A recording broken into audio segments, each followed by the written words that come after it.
Hello friends, in this video, we will discuss the summary of book Power Cues, the subtle science of leading groups, persuading others, and maximizing your personal impact by Nick Morgan. Nick Morgan is a renowned communication expert, speaker, and coach known for his in-depth knowledge of body language, communication, and the science behind effective presentations. With a PhD in literature and a deep understanding of nonverbal communication, he has spent decades researching the connection between human behavior, body language, and influence. His book, Power Cues, the subtle science of leading groups, persuading others, and maximizing your personal impact, dives into the unspoken signals that shape how we communicate and exert influence in personal and professional relationships. By decoding these subtle, nonverbal power cues, Morgan offers readers a roadmap to enhance their presence, influence, and ability to connect with others on a deeper level. Please subscribe to the channel so that you will be notified when new book summary is uploaded. Chapter 1. The Science of Power Cues. In the opening chapter, the author explains the critical role of nonverbal communication, describing how our unconscious cues have a profound effect on our interactions. Morgan delves into scientific studies, highlighting how the majority of communication is nonverbal. He explains that our gestures, tone of voice, facial expressions, and posture all send powerful signals that are often more impactful than our words. The chapter emphasizes the importance of becoming aware of these cues, as they significantly affect how others perceive us and how we are able to influence others. Morgan also discusses the concept of power cues, or subtle signals that either reinforce or undermine our intended messages. By bringing these cues into conscious awareness, individuals can improve their ability to lead, persuade, and connect with others. He offers examples of situations where individuals successfully use power cues to assert authority and build trust, stressing that becoming mindful of these cues can transform how we communicate. The chapter sets the foundation for understanding the unconscious aspects of communication and lays out the importance of mastering these hidden tools to enhance one's influence. Important quotes. Words are just the beginning of any conversation.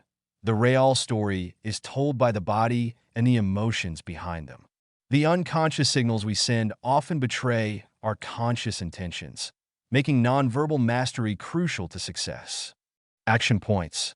Practice self-awareness. Begin observing your own body language in everyday interactions. Take note of any unconscious gestures that might be sending unintended messages. Record and review. Film yourself during conversations or presentations to observe nonverbal cues that may need improvement, such as posture or facial expressions. Chapter 2. Understanding Body Language. This chapter delves into body language as a central power cue that influences interpersonal dynamics. Morgan explains that every movement and gesture we make has an impact on those around us, often communicating our confidence level, emotional state, and authority. He illustrates the connection between body language and the mirror neuron system in the brain, which enables people to empathize with each other. By recognizing and controlling body language, we can send signals that foster trust, collaboration, and influence in our interactions. Morgan also discusses the power pose concept popularized by researchers like Amy Cuddy and how posture affects self-perception as well as how others perceive us.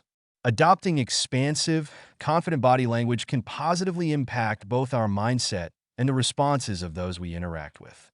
He encourages readers to be mindful of the alignment between their words and body language, as incongruence can lead to mistrust and weakened influence.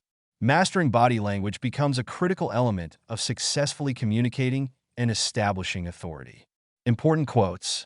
Your body is a powerful tool for communicating confidence and authority, often before you say a single word. The secret to successful influence lies in aligning your body language with your intentions. Action points. Adopt power poses. Practice standing or sitting in open, confident postures for a few minutes before meetings or presentations to enhance self-confidence. Align body and voice. Ensure that your facial expressions, gestures, and tone of voice match the message you intend to convey for greater authenticity. Chapter 3. The Role of Voice. This chapter talks about vocal tone, volume, and pitch, emphasizing that our voice is a powerful tool for persuasion and influence. Author explains how different vocal qualities can either reinforce or detract from the message we're trying to convey. For example, a steady, strong voice projects authority, while a high-pitched or shaky voice can indicate nervousness or insecurity. This chapter explores various studies that demonstrate how listeners subconsciously react to vocal cues and make judgments about trustworthiness, confidence, and likability based on them. Furthermore, Morgan provides practical tips on how to use one's voice more effectively, including exercises to improve breathing, projection, and modulation. He also suggests paying attention to pacing, as speaking too fast or too slow can negatively affect the listener's perception. By becoming more mindful of vocal qualities, individuals can improve their ability to persuade and build rapport. The chapter reinforces that mastering one's voice is a key component of power cues that can help individuals influence others more effectively. Important quotes: "Your voice carries emotions and intentions that words alone cannot convey. A confident tone can inspire confidence in others, while a hesitant voice can create doubt." Action points: practice vocal exercises. Use breathing and voice modulation exercises to improve control over pitch and volume. Mind your pace. Be conscious of your speaking speed to ensure you're communicating calmly and effectively without overwhelming or boring listeners. Chapter 4. The Power of Emotional Connection. In this chapter, Morgan emphasizes the importance of emotional intelligence in communication. He explains that effective leaders and communicators are those who can connect with others on an emotional level. Emotional cues are powerful tools that can either draw people in or push them away, depending on how well they're managed. By being aware of the emotions we convey through our expressions, gestures, and tone, we can create a more genuine connection with others. Morgan illustrates the concept with real-life examples of leaders who have mastered the art of emotional connection, noting how their influence is often a result of their ability to convey empathy and understanding. He suggests that by being more open and authentic, we can build trust and strengthen our relationships. This chapter encourages readers to be mindful of their own emotions and those of others, fostering an environment of mutual respect and collaboration. Important quotes: "Emotion is the currency of influence. People are drawn to leaders who can make them feel understood and valued. True power comes from being able to connect on a personal level, beyond words and agendas." Action points: practice empathy. During conversations, actively listen and acknowledge the emotions of others to foster deeper connections. Reflect on emotions. Regularly assess your own emotional state to ensure that it aligns with the message you're trying to convey. Chapter 5. Charisma and Influence. In Chapter 5, Morgan talks deeply into the concept of charisma, explaining that it's not an inherent trait, but a skill that can be cultivated by anyone willing to learn. Charisma, he argues, is the result of specific, deliberate cues, such as eye contact, body language, tone of voice, and authentic engagement, that create a powerful impression on others. He emphasizes that charismatic individuals can make others feel seen, valued, and important, which is why they often emerge as natural leaders. Charisma is about connecting with people on a level that goes beyond words, using subtle yet impactful signals to create trust, inspire loyalty, and evoke admiration. Morgan explains that charisma is rooted in the alignment between one's inner feelings and outer expressions. He describes how people are naturally drawn to individuals who project confidence, warmth, and empathy, qualities that are communicated through nonverbal cues. The chapter examines how body language, such as open and expansive postures, plays a critical role in creating a charismatic presence. For example, maintaining steady eye contact conveys attentiveness and sincerity, while a warm smile or a nod can make others feel acknowledged. Morgan also emphasizes the importance of vocal modulation. A varied and engaging tone can keep listeners captivated and foster a stronger connection. He insists that charisma isn't about faking these qualities, but about embodying them genuinely to project a sense of authenticity and confidence. Important quotes: "Charisma is the art of making others feel like they are the most important person in the room. True charisma comes from authenticity and alignment between words and actions. Charisma is not a personality trait, but a practice skill. It's the ability to make others feel heard, valued, and inspired. Action points. Practice consistent eye contact. During conversations, maintain meaningful eye contact with the person you're speaking to. This will convey confidence, attentiveness, and respect, helping you connect on a deeper level. Align verbal and nonverbal cues. Ensure that your body language, tone, and facial expressions match the message you're conveying. For instance, if you're expressing enthusiasm, use an open posture and an engaging vocal tone to reinforce your words. Chapter 6. The Power of Physical Presence. Chapter 6 focuses on the idea of physical presence and how it affects others' perception of power and confidence. Morgan explains that physical presence is a blend of posture, movement, and energy that communicates authority, competence, and trustworthiness. He emphasizes that one's physical presence often speaks louder than words, and by refining this presence, we can better project confidence and leadership. Morgan discusses how small adjustments to posture, such as standing tall, keeping one's shoulders back, and adopting an open stance, can make a person appear more credible and approachable. Morgan draws on studies from psychology and social science to show how physical presence can influence outcomes in both personal and professional contexts.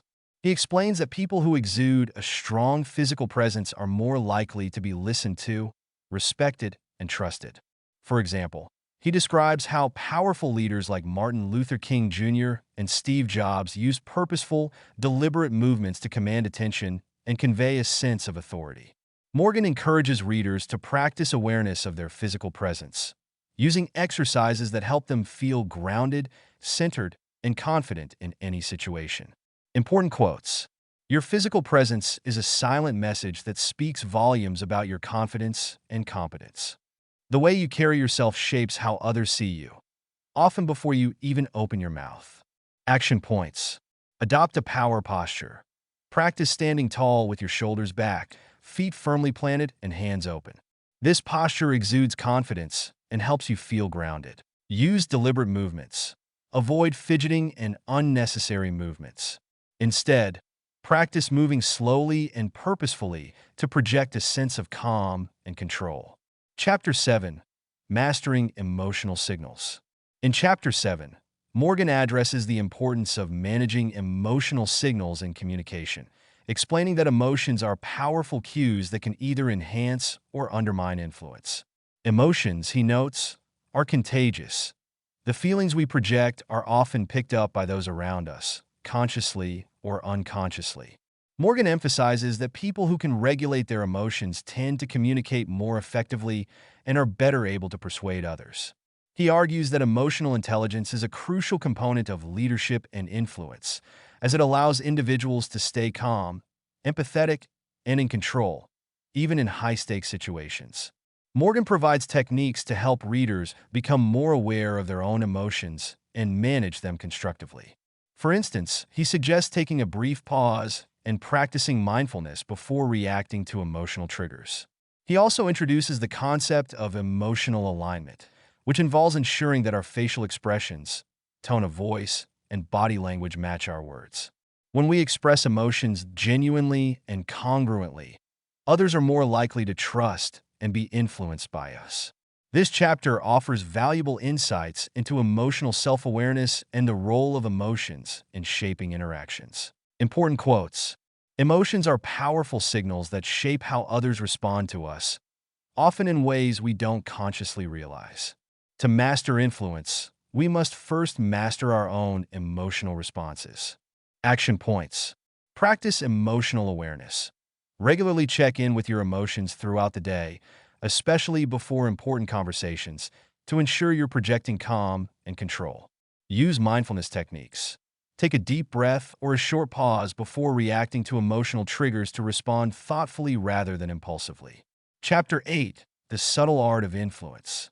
In Chapter 8, Morgan talks about subtle yet profound art of influence. He explores how influence is not about overt control or dominance, but about creating an environment where others feel motivated to listen, trust, and follow. Morgan describes influence as a balance of empathy and authority, where one connects with others while gently guiding them in a desired direction. He emphasizes the importance of understanding the perspectives, needs, and motivations of others to create messages that resonate and inspire.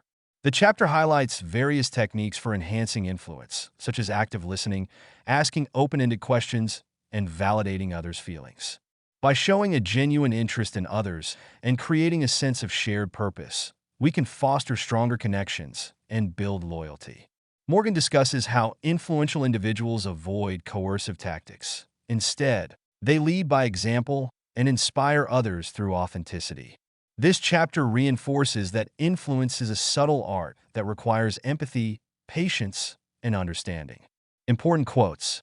True influence is about creating a sense of shared purpose and trust, not control.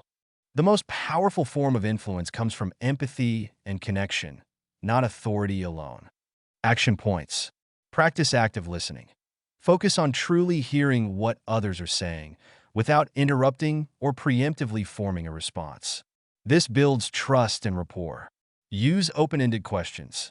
Encourage dialogue by asking questions that allow others to express their thoughts and feelings, fostering a sense of collaboration.